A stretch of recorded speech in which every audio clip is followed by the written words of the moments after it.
Euskararen egoera orokorrean esaten da, ez, atzera egiteko arriskuan dagoela edo larrialdi linguistiko egoeran badagoela, eta hori orokorra izan da ere, gero kasu honetan eskualdeko herri bakoitzak errealitate ezberdina badauka, ez.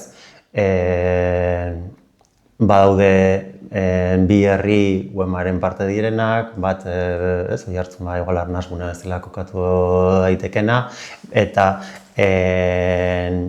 hala ere herri guztietan dagoen errealitatea bada bai erabilerari begira eta orokorrean, ez, euskararen biziberritze baten beharra badagoela. Orduan, horren aurrean ikusten duguna da, alde batetik egoeraren jabetze bat behar dela, alduntze bat behar dela, eta horren aurrean antolatu edo aktibatzeko beharra badagoela. Orduan, proposatzen dugun ekimen honen baitan, bada beti gora aktibatu edo antolatu nahi den saretze prozesu bat, euskaltzaleok kezkak partekatu ditzagun eta horren aurrean lekuan leku proposamen, dinamika edo ekimen ezberdinak aurrera eraman ahal izateko. Orain ibili gara pixkat saretze batean, ez, herritarrak aktibatzeko sare bat osatu nahian, eta sare horren elkarguna izango da plaza.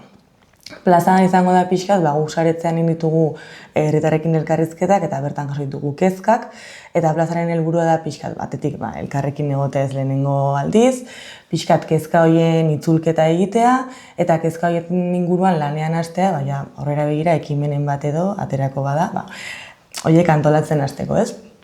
Eta plazen datei dagokionez, ekainaren 15ean da Trintxerpekoa, 17an Oredetakoa eta Antxokoa. Eta Antxokoa, 18an Lezokoa, eta gero ekainen 30ean Oiartzunen egingo dute. Plaza bakoitzak izango ditu bere zitasunak herriaren arabera, baina gidoia antzeko izango da, gero herri bakoitzak bere kezka izango du, eta bere antolatzeko modua eta bere ekimenak. Eta hori herri bakoitzak pixkat bere bide hartuko du modu independenteagoan edo.